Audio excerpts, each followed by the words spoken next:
Q6 news కి స్వాగతం. ముందుగా బులెటిన్ లో హెడ్లైన్స్. పాలమూరుకు అన్యాయం చేస్తే ఊరుకోను. రేవంత్ ప్రభుత్వంపై విరుచుకుపడిన ఎంపీ డీకే అరుణ. జిందాల్ రాకుండా అడ్డుకున్నది చంద్రబాబే ఆరోపించిన మాజీ మంత్రి గుడివాడ అమర్నాథ్. దావోస్ పర్యటన ముగించుకుని హైదరాబాద్ చేరుకున్న తెలంగాణ ముఖ్యమంత్రి రేవంత్ రెడ్డి ఘన స్వాగతం పలికిన అభిమానులు. అదానిపై చర్యలకు చంద్రబాబు భయపడుతున్నారు. జగన్ పాలనలో అదాని అవినీతి చేస్తున్నాడన్న చంద్రబాబు ఇప్పుడు నోరు మెదపరేందుకు? చంద్రబాబుకు వైఎస్ షర్మిల సూటి ప్రశ్న. పాలమూరుకు అన్యాయం చేస్తే ఊరుకోను అన్నారు ఎంపీ డీకే అరుణ. డిమ్డీ ఎత్తిపోతలకు ఏదుల నుంచి 1/2 టీఎంసీ వద్దే వద్దు అని ఆమె అన్నారు. కేబినెట్ నిర్ణయంపై పాలమూరులో ఎంపీ డీకే అరుణ గరం అయ్యారు. ఆ విషయంలో కేబినెట్ తీర్మానం నిధుల కేటాయింపును తప్పుబట్టారు ఎంపీ డీకే అరుణ. పాలమూరుకు అన్యాయం చేయాలని చూస్తే ఊరుకోనని, ఇప్పటికే పాలమూరు అప్రోచ్ మార్చి గత ప్రభుత్వం అన్యాయం చేసిందని, ఇప్పుడు ఈ జిల్లా వారినే అని చెప్పుకునే రేవంత్ రెడ్డి కూడా అదే చేస్తున్నాడని విమర్శించారు. ఏదుల నుంచి 1/2 టీఎంసీ డిమ్డీకి తీసుకెళ్తే పాలమూరు రంగారెడ్డికి తీవ్ర అన్యాయం జరుగుతుందన్నారు. శ్రీశైలం బ్యాక్ వాటర్ నుంచి పాలమూరుకు 2 టీఎంసీల కేటాయింపు చేసి అందులోంచి కూడా మీరే తరలించకపోతే మా పాలమూరు ప్రాంతం ఎడారి అయిపోతుందని, ఈ విషయంలో గత టీఆర్ఎస్ ప్రభుత్వం ప్రయత్నిస్తే ఆనాడు మేము వద్దని వారించామని అన్నారు. ఇప్పుడు వచ్చిన కాంగ్రెస్ కూడా అదే తప్పు చేస్తుందని, ప్రభుత్వం ఈ నిర్ణయం మార్చుకోకపోతే ఊరుకునేది లేదని హెచ్చరించారు ఎంపీ డీకే అరుణ. 5.5 టీఎంసీ హాఫ్ టీఎంసీ తీసుకుంటామన్నారు. అది ఏమాత్రం కూడా సమంజసం కాదు. గతంలోనే దీన్ని మేము తీవ్రంగా ఆనాడు టీఆర్ఎస్ ప్రభుత్వంలోనే తీవ్రంగా వ్యతిరేకించినాం. పాలమూరు ఎమ్మెల్యేలుగా పాలమూరులో ఉన్నటువంటి ఎమ్మెల్యేలు అందరం కూడా సంతకాలు చేసి ఇంటికి ఇక్కడ నుంచి నీళ్లు తీసుకోవద్దనేటటువంటి విధంగా ప్రతి ఒక్కరం కూడా సంతకాలు చేసి ముఖ్యమంత్రి కేసీఆర్కి ఇచ్చినాము. దాన్ని ఆ రోజు దాన్ని విరమించుకొని ఆపేసిండ్రు. మళ్ళీ ఇప్పుడు కొత్తగా వచ్చినటువంటి కాంగ్రెస్ ప్రభుత్వం మళ్ళీ డిండి విషయాన్ని బయటికి తీసుకొచ్చింది. మళ్ళీ ఏదుల నుంచి 0.5 టీఎంసీ నీళ్ళని తీసుకోవాలనేటటువంటిది క్యాబినెట్లో తీర్మానం చేసిందని, దీనికి ఆమోదం తెలిపినటువంటిది పత్రికల్లో ప్రధానంగా వచ్చినటువంటి వార్త. దానికి 1700 కోట్లు కూడా కేటాయించినట్టు రాసినారు. ఇది ఏమాత్రం కూడా సమంజసం కాదు. మీరు వాళ్ళకి ఇంటికి తీసుకోండి నీళ్లు, బట్ డైరెక్ట్గా తీసుకోండి అప్రోచ్ అవ్వాలంటే. ఇక్కడ పాలమూరు రంగారెడ్డికి ఏదైతే అలొకేషన్ ఉందో దాంట్లోకి వెళ్ళి తీసుకోవడం వల్ల పాలమూరు రంగారెడ్డి ప్రాజెక్టుకు అన్యాయం జరుగుతుంది, పాలమూరు జిల్లాకు అన్యాయం జరుగుతుంది. రాష్ట్ర అభివృద్ధి కుంటుపడిపోయిందంటూ వైఎస్ఆర్సీపీ ప్రభుత్వంపై టీడీపీ తప్పుడు ఆరోపణలు చేసిందని, ఇంకా చేస్తూనే ఉందని అన్నారు మాజీ మంత్రి గుడివాడ అమర్నాథ్. జగన్ హయాంలో దావోస్ కు వెళ్లి ఎంఓయూలు చేసుకుని వాటిని రాష్ట్రంలో ప్రారంభం అయ్యేలా చేశామని, చంద్రబాబు చేసింది ఏమిటంటే జిందాల్పై తప్పుడు ప్రచారం చేసి జేఎస్డబ్ల్యూ ఏపీలో పెట్టాల్సిన 3.5 లక్షల కోట్ల పెట్టుబడులను రాకుండా తరిమేశారు. కేవలం గత ప్రభుత్వ హయాంలో వచ్చాయనే కారణంతో రాజకీయ కక్షతో ఏపీలో లక్షల కోట్లు పెట్టుబడి పెట్టే సంస్థను రాకుండా చేశారు. రాష్ట్ర అభివృద్ధి కుంటుపడిపోయిందంటూ వైఎస్ఆర్సీపీ ప్రభుత్వంపై తప్పుడు ఆరోపణలు చేశారు. తలసరి ఆదాయంలో 18వ స్థానంలో ఉన్న ఏపీ వైఎస్ జగన్ హయాంలో 15వ స్థానానికి చేరుకుంది. దేశంలో ఇండస్ట్రియల్ గ్రోత్ లో 11వ స్థానంలో ఉన్న ఏపీని 2024లో 9వ స్థానంలోకి తెచ్చాం. ఇది రాష్ట్ర అభివృద్ధి కాదా అంటూ ప్రశ్నించారు మాజీ మంత్రి గుడివాడ అమర్నాథ్. గతంలో మేము వెళ్ళిన తర్వాత కూడా వెళ్ళొచ్చినప్పుడు చెప్పాం,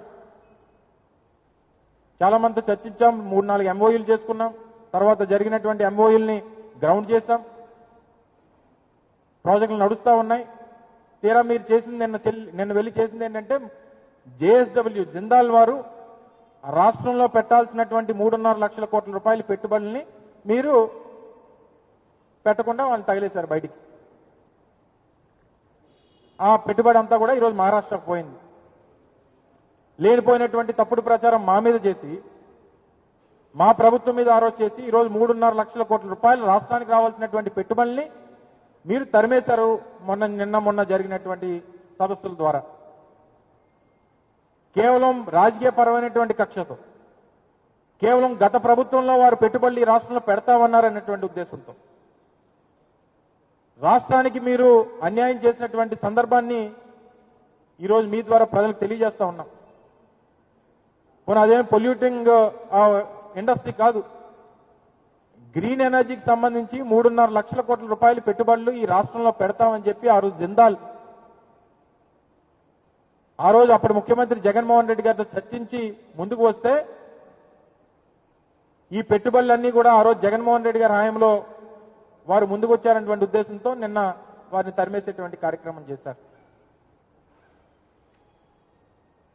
మీరు బ్రాండ్ ఇమేజ్ గురించి, రాష్ట్రం గురించి, రాష్ట్రం గత 5 సంవత్సరాలు 2019 నుంచి 24 మధ్యలో ఏదో అన్యాయం జరిగిపోయింది, రాష్ట్ర అభివృద్ధి కుండిపడిపోయింది అనేటువంటి తప్పుడు మాటలు మీరు చెప్పారే. పర్ క్యాపిటా ఇన్కంలో 2019 సంవత్సరం అంటే తెలుగుదేశం పార్టీ ఆ రోజు అధికారంలోంచి దిగిపోయినటువంటి సమయానికి పర్ క్యాపిటా అంటే తలసరి ఆదాయం దేశంలో 18వ స్థానంలో ఉన్నటువంటి ఆంధ్రప్రదేశ్ రాష్ట్రం 2024 వైఎస్ఆర్ కాంగ్రెస్ పార్టీ ప్రభుత్వం దిగిపోయేటువంటి సమయానికి 15వ స్థానంలో తీసుకొని వచ్చాం. 18వ స్థానం నుంచి 15వ స్థానంలోకి పర్ క్యాపిటా ఇన్కమ్ రాష్ట్ర తలసరి ఆదాయాన్ని 3-4 స్థానాలు పైకి తీసుకొని వచ్చేటువంటి కార్యక్రమం చేసింది వైఎస్ఆర్ కాంగ్రెస్ పార్టీ ప్రభుత్వం జగన్మోహన్ రెడ్డి గారి నాయకత్వంలో. అలాగే ఇండస్ట్రియల్ గ్రోత్ లో, మ్యానుఫ్యాక్చరింగ్ లో కానీ, లేకపోతే ఫార్మాలో కానీ, ఇతరితర ఇండస్ట్రీస్ లో 11వ స్థానంలో ఉన్నటువంటి ఇండస్ట్రియల్ గ్రోత్, దేశంలో 11వ స్థానంలో ఉన్నటువంటి ఆంధ్రప్రదేశ్ని 2019 తెలుగుదేశం పార్టీ ప్రభుత్వం పడిపోయేటువంటి సమయానికి 11వ స్థానంలో ఉన్నటువంటి దాన్ని 2024 వచ్చేసరికి ఈరోజు 9వ స్థానంలోకి తీసుకొని వచ్చాం. మరి ఈ ర్యాంకింగ్స్ అనేటువంటివి పెరిగినప్పుడు ఇండస్ట్రియల్ గ్రోత్ కానీ, లేదా పర్ క్యాపిటా ఇన్కమ్ కానీ, రాష్ట్రంలో తలసరి ఆదాయం రాష్ట్ర ప్రజలది పెరుగుతున్నటువంటి సందర్భంలో రాష్ట్ర అభివృద్ధి జరిగినట్ట, లేకపోతే అభివృద్ధి కుంటిపడిపోయినట్ట అనేటువంటి దానికి సమాధానం చెప్పాలి తెలుగుదేశం పార్టీ. ఎందుకు దుష్ప్రచారం చేస్తా ఉన్నారు?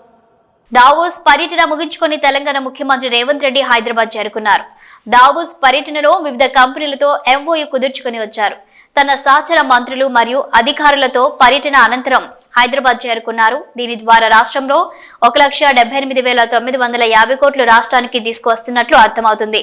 తద్వారా 49,500 మందికి ఉద్యోగ అవకాశాలు వస్తాయి. అదానిపై చర్యలకు చంద్రబాబుకి ఖచ్చితమైన సమాచారం కావాలట. సమాచారం ఉంటే చర్యలు తీసుకుంటారట. బాబు గారి మాటలు ఈ దశాబ్దపు అతిపెద్ద జోక్ అని విమర్శించారు ఏపీసీసీ అధ్యక్షురాలు వైఎస్ షర్మిల. నాడు ప్రతిపక్షంలో ఉండగా ఏ సమాచారంతో విద్యుత్ ఒప్పందాలపై కోర్టుకు వెళ్లారు? అదానితో చేసుకున్న ఒప్పందాల్లో అవినీతి దాగి ఉందని ఎందుకన్నారు? అదాని పవర్ ఎక్కువ రేటు పెట్టి కొనడంతో రాష్ట్ర ప్రజలపై లక్ష కోట్ల రూపాయల భారం పడిందని ఎందుకు చెప్పారు? తాడపల్లి ప్యాలెస్ వేదికగా రాష్ట్రాన్ని అదానికి దోచిపెడుతున్నారు అని ఎందుకు ఆరోపణలు చేశారు? ప్రతిపక్షంలో ఉండగా అదాని మీకు శత్రువు, అధికార పక్షంగా అదే అదాని మిత్రుడు. గత ప్రభుత్వం సెకీతో చేసుకున్న ఒప్పందంతో అవినీతి జరిగిందని, అదాని పవర్ తో చేసుకున్న అగ్రిమెంట్ వెనుక స్వయంగా మాజీ ముఖ్యమంత్రి 1,700 కోట్లు ముడుపులు తీసుకున్నారని అమెరికన్ దర్యాప్తు సంస్థ FBI స్పష్టంగా రిపోర్ట్ ఇచ్చింది. అమెరికన్ కోర్టులో అదానిపై కేసులు కూడా పెట్టారు. ఇంత తతంగం నడుస్తుంటే, అన్ని ఆధారాలు కళ్ల ముందు కనిపిస్తుంటే, అదాని మోసానికి రాష్ట్రమే అడ్డాగా మారితే, మాజీ ముఖ్యమంత్రి నేరుగా అవినీతిలో భాగంగా ఉంటే ఖచ్చిత సమాచారం కావాలని చంద్రబాబు అడగటం రాష్ట్ర ప్రజలను మోసం చేసినట్లే. అధికారం దగ్గర పెట్టుకుని నిజాలు నిగ్గు తేల్చాల్సిన బాధ్యతను మరిచారు.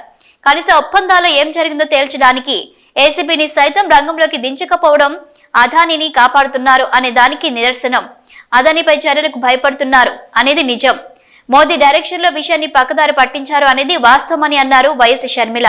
బీజేపీ పార్టీ ఒక మతతత్వ పార్టీ, మతం పిచ్చి ఉన్న పార్టీ, కులం పిచ్చి ఉన్న పార్టీ. మతం పేరుతో, కులం పేరుతో ఎన్ని రాజకీయాలు చేసిందో దానికి బలైపోయిన ఎంతో మంది మైనారిటీలు, గోద్రా అయితేనేమి, మణిపూర్ అయితేనేమి, ఇలాంటి అన్ని చూడడం జరిగింది. బీజేపీ దేశ సంపదని దోచిపెట్టి అదాని లాంటి వాళ్ళని పోషిస్తుందన్న సంగతి ఇప్పటికే అర్థమైపోయింది. అంతేకాదు ప్రభుత్వ వ్యవస్థలను, ఆఖరికి అది ఈసీ అయినా, ఆర్బీఐ అయినా, స్టాక్ ఎక్స్చేంజ్ అయినా, ఈడీ అయినా, సిబిఐ అయినా, ఇన్కమ్ ట్యాక్స్ అయినా, ఇలా ప్రతి ప్రభుత్వ వ్యవస్థని కూడా తమ గుప్పిట్లో పెట్టుకొని స్వార్థ రాజకీయాల కోసం ఎలా వాడుకుంటున్నారో చూస్తున్నాం. ఇవన్నీ సరిపోలేదన్నట్టు ఇప్పుడు మన దేశాన్ని కాషాయమయం చేయడానికి బీజేపీ పూనుకుంది. అందులో భాగంగా దేశ చరిత్రనే మార్చే ప్రయత్నం చేస్తుంది. ఆఖరికి స్వతంత్ర యోధులను కూడా కుట్రతో దేశద్రోహులుగా పోర్ట్రే చేసే ప్రయత్నం చేస్తున్నారు. ఆ క్రమంలోనే ఆఖరికి మహాత్మా గాంధీ గారిని కూడా వదిలిపెట్టకుండా ప్రపంచమంతా ఫాదర్ ఆఫ్ ద నేషన్ అని మహాత్మా గాంధీ గారిని అంతగా గౌరవిస్తే బీజేపీ పార్టీ మాత్రం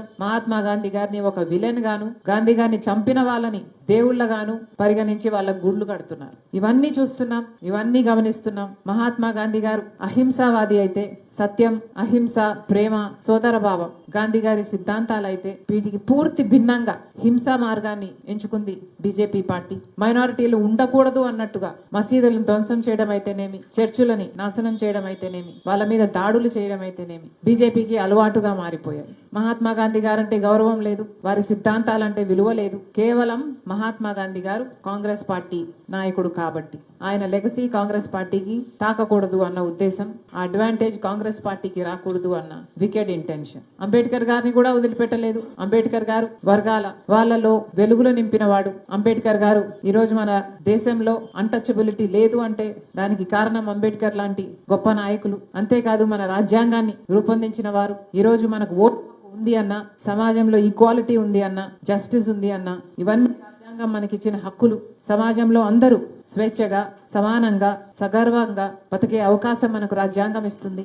అంతటి అంబేద్కర్ గారిని కూడా పార్లమెంట్ లో ఎంత హేళన చేశారో, ఎంత అవమానించారో ఇవన్నీ చూస్తున్నాం. బేసిక్ గా దళితులు అంటేనే పడదు బీజేపీ పార్టీకి. దళితులంటేనే చిన్న చూపు బీజేపీ పార్టీకి. కులగణన చేయాలి అని కాంగ్రెస్ పార్టీ ఎప్పటి నుంచో అడుగుతుంది, డిమాండ్ చేస్తుంది, కానీ ఇంతవరకు చేపట్టలేదు. ఇలా అనేక రకాలుగా దళితులనైతేనేమి, దేశ ప్రజలనైతేనేమి, రాజ్యాంగాన్నైతేనేమి నాశనం చేసే ప్రయత్నం చేస్తుంది బీజేపీ పార్టీ. అందుకనే ఈరోజు కాంగ్రెస్ పార్టీ ఈ పోరాటాన్ని చేపట్టింది. విచిత్రం ఏమిటంటే మన రాష్ట్రంలో బీజేపీ పార్టీ ఎక్కడో లేదు. బీజేపీ పార్టీ బాబు, జగన్, పవన్ వీళ్ళల్లోనే ఉంది. మన రాష్ట్రంలో ఎంతమంది ఎంపీలు ఉంటే అంతమంది బీజేపీ పార్టీకే మద్దతు ఇస్తున్నారు. అది తెలుగుదేశం కానివ్వండి, వైసీపీ కానివ్వండి, చంద్రబాబు గారైనా, జగన్ గారైనా, పవన్ కళ్యాణ్ గారైనా, వివిధ పార్టీల్లో ఉండి కూడా బీజేపీ ఇంత ఘోరంగా చేస్తున్నా కూడా ఈరోజు అదే పార్టీకి మద్దతు ఇస్తూ అదే బీజేపీ పార్టీకి గులాంగిరి చేస్తున్నారు. అందుకే ఈరోజు కాంగ్రెస్ పార్టీ మీ అందరి మద్దతు కూడా కూడగట్టుకుని ప్రెసిడెంట్ గారికి ఒక రెజల్యూషన్ పంపించి అమిత్ షా గారు రిజైన్ చేసేటట్టు, బీజేపీ పార్టీ క్షమాపణ చెప్పేటట్టు ఒక రెజల్యూషన్ కూడా ఈరోజు పాస్ చేయాలని నిర్ణయించి మీ అందరినీ ఆహ్వానించడం జరిగింది. మరొకసారి వచ్చిన ప్రతి ఒక్కరికి మనస్ఫూర్తిగా స్వాగతం, మనస్ఫూర్తిగా కృతజ్ఞతలు. Thank you. AP deputy CM Pawan Kalyan Singapore consulate general Edgar Pang సమావేశం. AP deputy CM Pawan Kalyan Singapore consulate general Edgar Pang కలిశారు. సంయుక్త అభివృద్ధి, పరస్పర సహకారం వంటి అంశాలపై చర్చలు ఎడ్గర్ పాంగ్, పవన్ కళ్యాణ్ మధ్య జరిగాయి.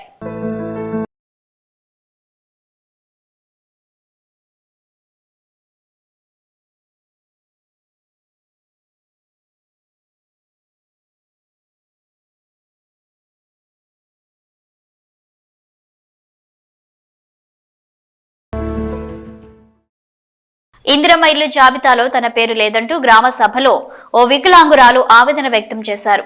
కోదాడ మండలం కూచిపూడి గ్రామ సభలో ఆమె మాట్లాడుతూ ఎన్నిసార్లు అప్లికేషన్ పెట్టినా ఇందిరమ్మ ఇల్లు రాలేదని అధికారులను నిలదీసింది. ఆ వికలాంగురాలు మాలాంటి వాళ్ళకు అధికారులు ఇల్లు రాకుండా చేస్తున్నారని మండిపడిందామె.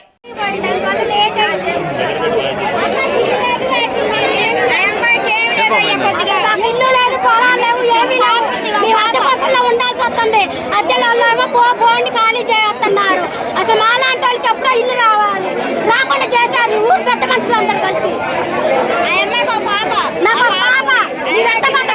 చేయాలి అందరికి చెప్పా కూడా, మీడియాలో కూడా ఇచ్చా కూడా నేను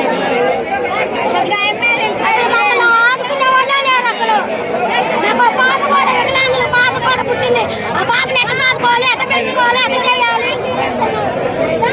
మాలాంటి వాళ్ళకి ఇల్లు ఇప్పిద్దామని లేదు. అసలు ఎక్కడికెక్కడ తిరిగా నేను చదువుతాయన్ని కలెక్టర్ ఆఫీస్ కూడా పెట్టాను మీరు అప్లికేషన్, మరి కోదాట మున్సిపల్ ఆఫీస్ లో పెట్టి అప్లికేషన్, మరి సూర్యాపేట జిల్లాలో పెట్టి అప్లికేషన్, అవన్నీ నా కార్డు పనులు కూడా ఉన్నాయి. ఇప్పుడు తెచ్చాయన్ని చూపిద్దామని తెచ్చాయన్ని. అసలు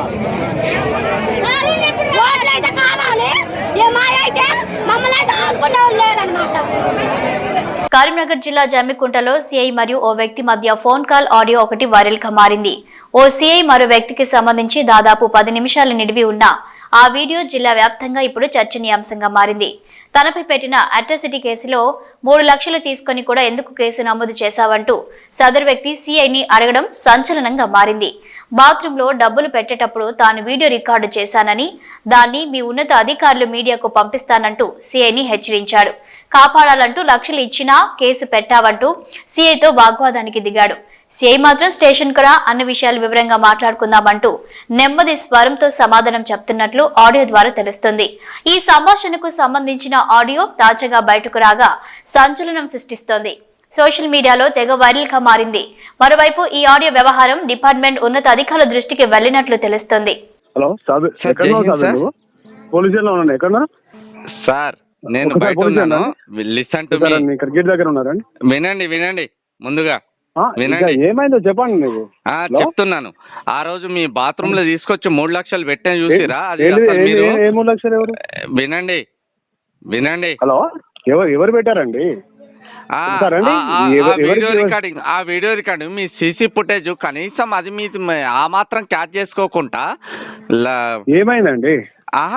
మినిమం నేను 3 లక్షల రూపాయలు లోపల దాని లోపల మీ దగ్గరనే సీసీ ఫుటేజ్ ఉన్నది కదా, దాన్ని మీరు దృష్టిలో పెట్టుకోకుండా ఏమనుకుంటున్నావు? ఏమైంది ఇప్పుడు? ఇప్పుడు ఏం మాట్లాడుతున్నావు? ఎందుకు దేనికి అంటే ఇప్పుడు ఈ ఫుటేజ్ నేను ఎవరికి పంపించాలి? ఎవరి ఫుటేజ్ ఎవరికి పంపిస్తావు? నేను మీకు 3 లక్షల రూపాయలు ఇచ్చినటువంటి అంశము వినండి. ఇప్పుడు మీరే డిస్ప్లే చేయాలా? ఒకసారి అండి, ఒకసారి ఎందుకు అది కాదు సార్, వేరే ఇప్పుడు ఏం మాట్లాడుతున్నావు? ఏమైంది? ఇవన్నీ పిట్ల కథలు వద్దు కానీ గౌరవనీయ సర్కిల్ పోలీస్, మీరు ఆ రోజు తీసుకున్నటువంటి అసలు మీరు అన్ని చూసారు కానీ నా మీద పెన్ను పెట్టుకున్నా అది అంతా క్యాప్చర్ చేస్తాందని కనీసం జ్ఞానం లేకుండా 3 లక్షల రూపాయలు లంచం తీసుకుంటారు. ఎట్లా 3 లక్షలు తీసుకున్నాను? బాజాప్తా ఒకసారి నువ్వు చూపెట్టాడు కాదు. ఇప్పుడు నేను మీడియాకి రిలీజ్ చేస్తున్నా. నేను మీ బాత్రూమ్ ఏమైందో చెప్పరండి. ఇవన్నీ కాదు రవిభాయ్, ఇవన్నీ కాదు. ఇప్పుడు ఏంటిది? ఇప్పుడు మీరు మాట్లాడేది ఏంటి చెప్పండి. మరి రవిభాయ్ నువ్వు నన్ను ఏమో హెచ్చరించుతావు. నేను రవిభాయ్, నువ్వు అసలు మిస్టేక్ చేసింది ఎక్కడ తెలుసా? నేను యాకూబ్కి ఇస్తా అన్న తర్వాత నువ్వు మిస్టేక్ చేసి నన్ను నమ్మినవు. నువ్వు నన్ను నమ్మడమే నువ్వు చేసిన మిస్టేక్ రవిభాయ్. నా మాట విను. సరే, ఇప్పుడు నేను పోలీస్ స్టేషన్ కాడ ఉన్నా, నువ్వు వస్తాను అన్నావు. ఇప్పుడు నేను పోలీస్ స్టేషన్ వరకు కూడా రావట్లేదు. నేను ఇప్పుడు దీన్ని మీడియా లోపల హైలైట్ చేస్తున్నా. ఎందుకంటే బాత్రూమ్ లోపలికి పోయి నేను కవర్ బకెట్లో ఎట్లా పెట్టినాను, ఆ ఫుటేజ్ ఆ టైం కూడా రాసుకున్నాను. అవన్నీ ఈజ్ అ రైట్ థింక్. ఇప్పుడు నేను దీన్ని డిస్ప్లే చేయదలుచుకున్నా. ఓకేనా? ఇప్పుడు నువ్వు బాత్రూమ్ లో పెట్టేసి చేసుకున్నావు అని చెప్పేసి అంటే ఇప్పుడు నువ్వు కావాలని చెప్పేసి అని కూడా పెట్టచ్చు కదా. ఇప్పుడు నీకు కావాలంటే చాంబర్ లోపల అన్నోన్ పర్సన్ ఎట్లా టాయిలెట్ పోస్తావు అని చెప్పేసి అంటే పోతావు అని చెప్పేసి ఇప్పుడు మీరు దేనికోసం మాట్లాడుతున్నారండి? దేని గురించి అంటే రవి భాయ్, ఇప్పుడు నా దగ్గర ఎవరు లేరు. ఏందో చెప్పండి. ఇప్పుడు చెప్పండి అనకు. ఇవన్నీ అదు అని పిట్ట కథలు. అదే సాబీర్ భాయ్, నీకు ఏం కావాలి? ఇప్పుడు నువ్వు ఏం మాట్లాడదలుచుకున్నావు? సరే, ఒక కృష్ణారావు గారిని తీసేసినావు. ఆ టైం కృష్ణారావు గారు వచ్చి మాట్లాడిపిస్తున్నావు. మీకు లంచం ఇచ్చిన, బాత్రూమ్ లో పెట్టినా, దాని తర్వాత కూడా ఎట్లా ఎఫ్ఐఆర్ చేసారు మీరు అట్రాసిటీ? సరే, మీరు చేయవచ్చు. అది గౌరవ ఇప్పుడు సార్కి చెప్పండి, దాన్ని తెలిసేసుకొని.